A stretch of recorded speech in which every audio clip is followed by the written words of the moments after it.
Hello, happy Wednesday, Kings fans. ABC 10's Lena Washington, sports producer Sean Cunningham, your ABC 10 sports team, back for another Kings conversation. They are on the road. They got two big games coming up tomorrow and Friday, back-to-back against the Celtics and the Sixers, coming off a really disappointing loss that could have ended their playoff run in Washington on Monday. But these are two big get-back games that the Kings are hoping to get, and on the road, no less. It's going to be tough. What a difference a week makes. Here we are a week ago talking about going on the road, getting a fresh start after a 1-3 homestand, and things have really taken a dive since then. And it seems like the morale too. I think people are realizing that with the games remaining, 16 now, 9 of which will be on the road, and that all of a sudden things are looking pretty bleak with this. You know, if they were chasing the Clippers and the San Antonio Spurs, and now those teams have even leapfrogged the Utah Jazz. So now everyone's looking at the Jazz going, maybe they'll fall out. But with 5 out now, it's going to be a tall task. Mathematically, you're still in it, but and hopefully you're getting Marvin Bagley back tomorrow or against Philly on Friday. But it's going to be tough. Yeah, it's going to be really tough. It's a tough hill to climb, but like you said, the morale is kind of maybe the air sucked out of this locker room. We haven't been there, obviously, to say, but I know that we saw Buddy Hield walking off the court in D.C., and he looked heated. He did not look happy. And to that credit, too, I mean, look at what Dave Yeager said after the game. He said this game sucked. Like, I mean, he was flat out. What more can you say? He was flat out upset. I mean, that was probably the most animated and upset that we had seen him after a loss in a while, because his message to his team has been focus one game at a time, don't look too far ahead, don't look at the scoreboard. But then you see this game, and it's like, no, you needed this game, right? Especially coming off the heels of the game in the Garden against the Knicks, which was a closer game than a lot of people expected it to be. Kings took care of business, but they haven't played well. Right. I mean, I think that's the most alarming thing is, at least when they were here at home, and in the gauntlet that we were talking about with that, you know, the Bucks, the Nuggets, the Warriors, and even the Clippers to a larger degree, the Kings had actually played well, and they had a chance to win those games. Since they've been on the road and since they closed out this homestand, even that precipitated the road trip, they haven't played well at all. Well, that's discouraging for Kings fans. Let us know how you guys are feeling. Give us your comments below, your questions. Of course, we've got 4 more weeks of regular season basketball. So about a month, right? Yeah. I mean, this is all done, it's all wrapped up in a month. That is crazy. Yeah. It's flown by in these next couple weeks. Only 6 home games left. Yeah. Starting on Sunday with the Chicago Bulls in town for a St. Patty's Day matinee game. But that ought to be festive. It'll be very festive. And too bad it's not in Chicago, right, where they dye the river green and all that good stuff. I'm kind of glad it's here. I mean, I can't wait to see what the crowd's like in that game. Oh, it's going to be, well, it's at 3 o'clock, so it'll be a decent crowd. Yeah. And hopefully more alert on your St. Patty's Day Sunday. But the question that, of course, fans have, are the Kings out of the playoffs? Like you said, mathematically they're not, but do you really think that they can pull it off in 16 games? No. No, I mean, it's too big of a mountain to climb. I think at this point your focus goes, can you get to 40? Which I think is attainable. I mean, I think you can reach 40. And if you had told us at the beginning of the season that, hey, the Kings are going to win 40 games, I'd have called you a liar and had you drug tested. Right. So now 40 games is definitely attainable. Can you get 41? That would even be incredible. But no, you just nothing has changed in terms of the mindset in the locker room. That needs to remain the same. Yes. They need to still go out, win games, play hard. You're getting Marvin Bagley back. That should be a boost to your confidence, boost to all those second chance opportunities they give up to other teams. And nothing should change from that regard. Obviously, you see some behavior, Buddy Hield, Dave Yeager, comments made after the game that warrant that, hey, you know, we kind of fooled around and we're missing a golden opportunity. But nothing should change. Stay the course. That'll all take care of itself. And look what, again, to kind of go back to what I said a minute ago, look, the difference a week makes. We weren't talking about the Utah Jazz a week ago. Right. I mean, that wasn't, but now you're talking, I mean, you're closer to the 9th seed now than you are the 8th seed. Or, I mean, excuse me, the 10th seed than you are the 8th seed. Yeah. So a lot can happen, but I wouldn't bet on it. Yeah. And I think that's fine. I still think it can be a successful season because of that, and it's the most success they've had in quite some time. So. Absolutely, absolutely. Exciting times, even from a media standpoint. A lot of people saying this was the most exciting season they've covered in a long time for those who've been here for a while. Yeah. And a lot of fans we heard from last week said they were super confident that this team was going to get it done.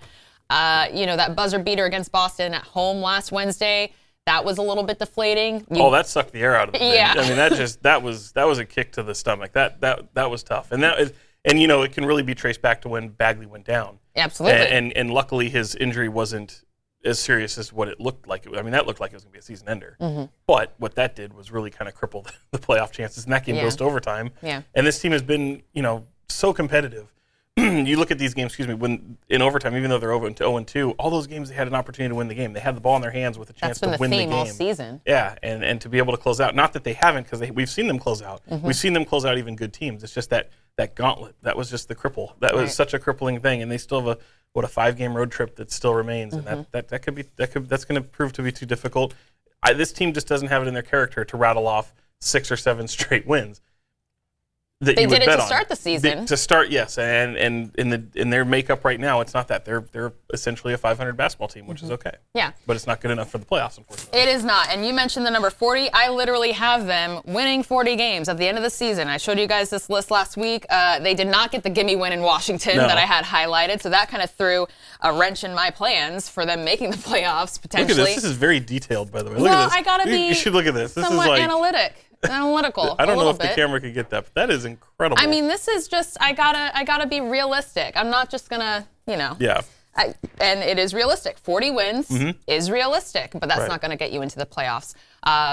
Again, as De'Aaron Fox said, it's not that you're starting from square one if you don't make the postseason, but that is a little bit of I don't know if it's a reality check or just maybe even a little bit more of a motivator for next season, but a lot can happen between now and next October. And the only difference, I mean, this sounds strange, but the only difference, obviously, between these games that they're playing right now and a playoff series where you have series, it's a best-of-4 series to win the game, is you're not playing the same team. The past month, they've been locked in playoff games. Yeah. I mean, these have been playoff games for Sacramento. To be able to get this experience, to be a part of the race, to be a relevant team, and make a push for the postseason, that's essentially what playoff basketball looks like. Yeah, they've come up short on it, but this is part of that development. And I know, some people might want to shun that and be like, okay, we've heard it, they're young, we get it. They've added pieces to help that run. It didn't work out, and so there's still, again, the mathematical hopes, but that it can work. But as unlikely as it is, these have been playoff games, so this is good for their development. Yeah. And because they're not making the playoffs, in all likelihood, doesn't take away from what the magnitude of these games are. So you treat them still as playoff games. Absolutely. Yeah. And if you guys look back at the season, I know I look back at the season, and I look at that last couple games going into the new year against the Lakers twice, Clippers, New Orleans, and there was a streak where they lost, I think, 3 or 4 games in that chunk, and that really was kind of the difference maker when you look at the season, because they didn't have many losing streaks. No. And that was the big glaring one, and that was, you look back at 82 games, you look back at game 50, and that's the difference maker. And to your point, what happened in those games? No Marvin Bagley. Right. And people, again, the guy that they get to address a very glaring need on this team in rebounding and low post scoring, a guy that you can go to. All the reason why I think people are seeing what the value of Marvin Bagley and having him on this Kings team, their biggest stretches of losses, of lack of success in their season comes at the hands of a Marvin Bagley injury. Remember when people didn't want him to join the Kings? Well, I mean, I get it. I mean, because I still don't fault those people, but I still think those people can at least now look and say, yes, we can at least see what Vlade Divac and company valued about this big man, compared to some of these other players like Trae Young and, of course, Luka Doncic. That guy. Yeah, that guy, who we still haven't seen yet. Yeah. He's coming up. I mean, that should be fun, and hopefully, and it looks like it, Bagley will probably be back for those games.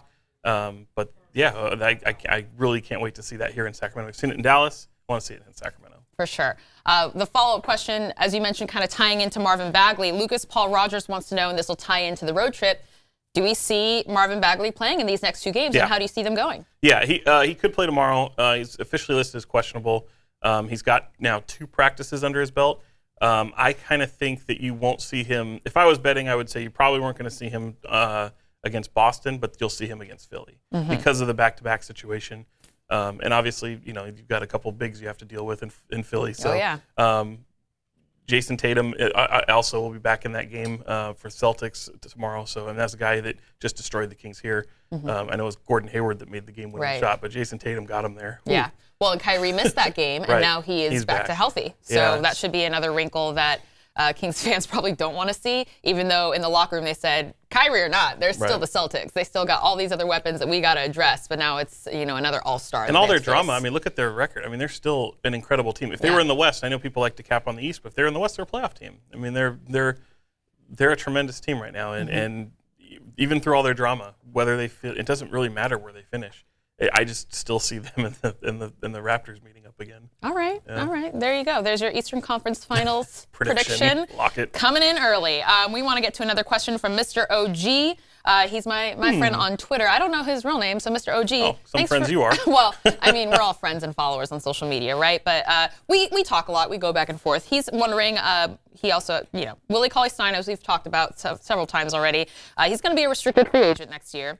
Do you think the Kings will match offers by other teams let him walk, or do you think the Kings will retain him and keep the young core together? We kind of touched on this last week, but just for people who didn't participate in that conversation, what are your thoughts? I think that the price is right. The best thing about restricted free agency is the fact that the market gets to dictate it, gets to dictate the value of that player. So when you think about Willie CauleyStein, the Kings aren't going to be sitting there knocking at his door when free agency opens. They're going to let the Atlanta Hawks, the New York Knicks, all these other teams kind of throw offers to them. And once he finds an offer sheet that he likes, he'll sign it, and then the Kings will have a period to match. Will they match?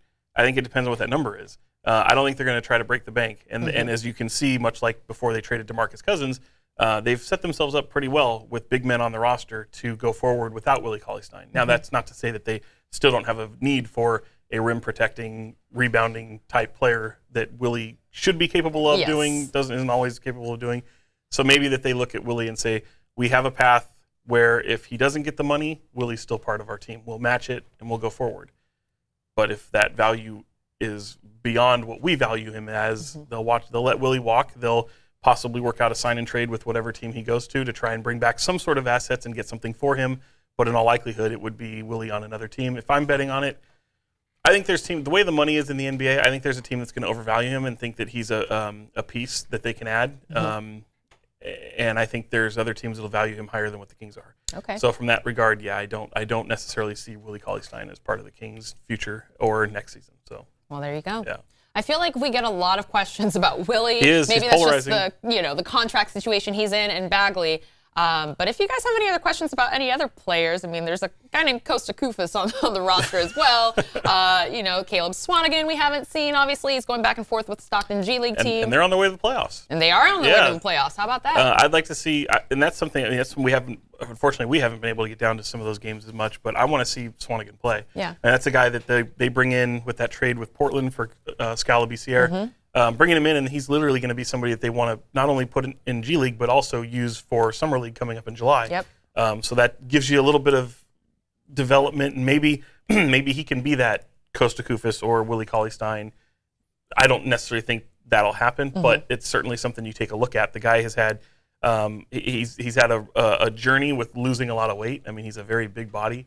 He does address a need for a lot of teams, but he's such a raw developing player, and I think people remember what he did at Purdue, especially during the tournament. My gosh, that guy was talented. I remember him coming in. He came in for 2 pre-draft workouts, and we got to see on one of them, we got to see quite a bit of it. We don't always get to get a really good view of a lot of these workouts. I remember on one of those workouts, we got a really good view of some of the skill set that he has. And if people like Zion Williamson, if they have a similar body type, but they don't. But I mean, obviously their games are completely different. But his wingspan is so long. His body is chief among their concerns, and getting him to lose a lot of weight is part of the process for them. Yeah, definitely. Well, we will look to see how Caleb Swanigan develops. Of course, one of the players, along with Harrison Barnes, Alec Burks, Corey Brewer, who all came in that flurry of trade deadline transactions. And, of course, that's kind of when we saw this team maybe take a little bit of a turn when we're talking about playoffs. But these next 2 games against Philly and Boston, switch that, Boston and Philly, and then they're back here at Golden One Center against the Chicago Bulls. And then opening up a homestand. The silver lining, too. I mean, there is a silver lining there with some of these players, especially when we were watching the game the other night, and Harry Giles, he's put, aside from, look, they're coming up short against some of these teams, but he's been that silver lining. He's been that bright spot. And I think you asked a question last week, which was who has been fans' standout guy this year. And, of course, that's still Buddy Hield. Right. And I think De'Aaron Fox is in that conversation, but what Harry Giles has done. I said Harry was my most impressive player this season. Let's just get that on the record. But, yeah, he's great. Yeah, and he's earning the minutes. He's showing he can stay out of foul trouble when he still tinkers with a little bit of trouble there. But yeah, it's been fun to watch his development. And I think this second half of the season, he's really made an impact in a lot of games. Yeah, and we also, to that point, I just want to also take some time to shout out the medical staff for the Kings who helped nurse him back because he did that red shirt NBA year. So now, even though he's in his second NBA year, it's his first actually playing because he was nursing those knee injuries that he had kind of derail his career in high school and college. So it's good to see him back getting dunks, jumping, getting the crowd going, running up and down the floor, doing his thing. I'm only laughing because that staff is no longer here. Well, but shout out to them. But give credit where credit's due. Yeah, no, and it certainly is that played. It also gave him the confidence. I mean, it was hey, don't worry about basketball right now. Let's just worry about your growth and your development. And you're still a practice player. We'll still use you in practices, and you're still part of this plan. But that training staff isn't here. They do have a new training staff. They're wonderful. They're doing great things. But I mean, that was, the Kings are widely praised for that. And it was a page out of the Philly book with what they've done with Joel Embiid and even Ben Simmons to a degree, Markelle Fultz, some of the stuff that they've been hampered with their rookies. Yeah, and it worked, and it worked. The guy, he just needed reps. He needed playing time. He went to Stockton. He played very well in Stockton in the G League. Some people were like, "Oh my gosh, why is he in Stockton? He's our rookie. Why do we have this?" That's what it's for, right? So we'll see. Yeah. Well, let us know how you guys are feeling, how that confidence level is from 1 to 10. I actually kind of want to know how fans feel about this season. Is it a wash if you don't make the playoffs, which is probably not going to happen?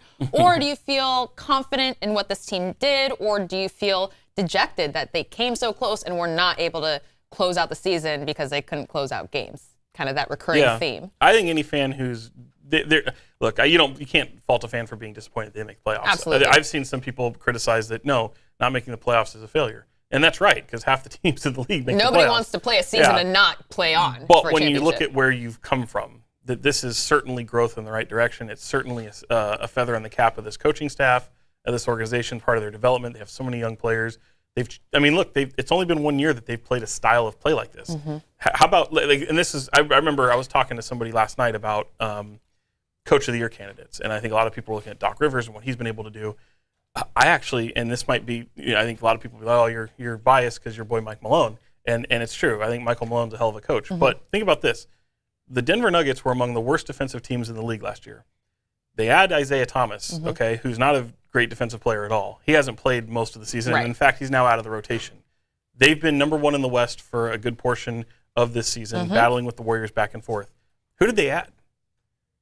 The answer is they didn't add anybody. Oh. They kept the same makeup of players, changed the way they play, and now they're among the best defensive teams in the league. To go from worst to one of the best defensive teams in the league with the same players that you have, that's incredible. Yeah. Like you just don't see that. So when you talk about, that's exactly what that is. That's coaching, right? So to look at what not taking anything away from them, but looking at what Michael Malone has done there, that speaks leaps and bounds to me about Coach of the Year. So to that point, bringing that back to Dave Yeager, they've changed their style of play.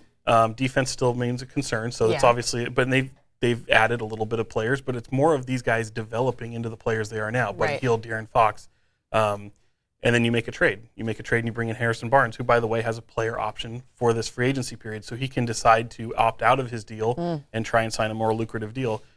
I don't know. I think Dave Yeager needs to be credited for that. I think it's along the lines of what Denver has done, and I think they've used Denver as kind of the building block for what they want to be and what they could be. Yeah. So. Well, it's funny how it comes full circle that way, right? Oh, yeah. But you mentioned Michael Malone in the Coach of the Year conversation. Let's not forget that Dave Yeager was, for a moment, in that conversation in the national media. So if we're going to criticize the way that things have played out in the second half of the season, we still have to acknowledge what a ride it was to start the year. I remember in October, I'm saying, look, the Kings are hot right now. They're looking good. Let's not get too far ahead of ourselves, but let's enjoy the moment. And we've been enjoying the moment throughout the entire season so far. Some little glaring spots like last Wednesday, that didn't feel very good for fans and for people watching an incredible game against the Celtics and that overtime loss, of course, against the Bucks. But yeah, you gotta take a lot of positive from this season. The way De'Aaron Fox has taken a leadership role to play his style that makes him, the reason why the Kings drafted him in the first place was his speed, his ball handling, his ability to run the floor, and everyone's following suit. Willie's getting up and down the floor, unlike anything I've seen. I don't know if you know. No, they let the Ferrari out of the garage, and that was if you've got this high-powered automobile, you use it. Yeah. You don't walk the ball off the court. No. And that they've struggled to adapt to this style of play, but once they got there and once they did it, they've opened eyes around the national narrative. The national media doesn't look at the Kings and go, "You're the laughing stock of the NBA anymore." That's your Phoenix Suns.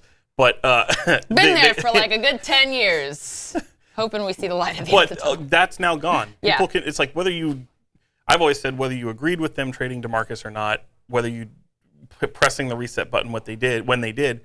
The fact is that they did it, and this is now what you become of it. And you have these draft picks. You stockpile this young talent, and you hope that it takes form like this, and that's what it did. They haven't really, aside from Georgios Papagiannis from last year. They don't really have that moment where you're like, "Oh, you've missed here, you've missed here, you've missed here."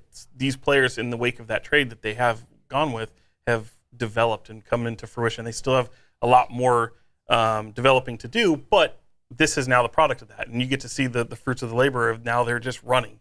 And Dave Yeager, who was a guy that didn't like to run. He had a point guard like Mike Conley, and he had two anchors in Marc Gasol and Zach Randolph. They're not Memphis. running up and down They're the floor. not running, no. So now you get to run. You've got guys that are capable of doing this, and you've collected a lot of wins this season based off that style of play. Yeah. Well, at 33-33, 16 games left. Only 7 from 40. Only 7 from 40, so and I have them winning 7 of their last 16-15. I think that this season has been a success for them. Obviously, that is disappointing to know that it was right there. Yeah. You couldn't tell that to the locker room, though. They're still playing like they still have a chance, and that is what fans and coaching staff wants to see. Right, and there was no expectation on this season. The expectation was to develop, hopefully play meaningful games, and you're doing that. And you did that all, and they're still going to be meaningful up until the last. I mean, even though you get to Portland, you're going to get to April, and you're going to be playing meaningful games. Yeah. But even though all likelihood you're not going to make the playoffs, now it's the fact that you are playing meaningful games, you've already played in playoff atmospheres. Now the expectation next year, based on how this offseason goes, are you going to find many media people that don't expect the Kings to make the playoffs? Probably still, yes. You might. I think maybe outside of Sacramento, definitely. Yeah. But maybe here I think it depends. I think it does depend on the offseason and how the landscape around them shifts. The West is incredibly difficult to make the playoffs in, obviously. Yeah. And even if you are, it's a first-round matchup between likely the Warriors, right? Which we all want to see. A lot of people want to see that, and that was a game that the Warriors did not want to play, or a series they didn't want to play either. Right. But I think I think at this point next year, you're definitely going to see more people with the expectation that the Kings make the playoffs next season than they do coming into this season. And I think even their critics, some of the people that don't want to believe, they will not be the majority. They will be the minority when it comes to people with expectations for this team to make the playoffs next season. How refreshing is that for you to say? As a born and raised Sacramento. I don't know. I mean, it's been a long time. Yeah. As someone who covered those teams, I mean, it's been a long time. How quickly people forget what that atmosphere is like. But yeah, there's nothing quite like playoff basketball in Sacramento. That's a special thing. We haven't seen a Golden One Center. We haven't seen it in over a decade, and it's right around the corner.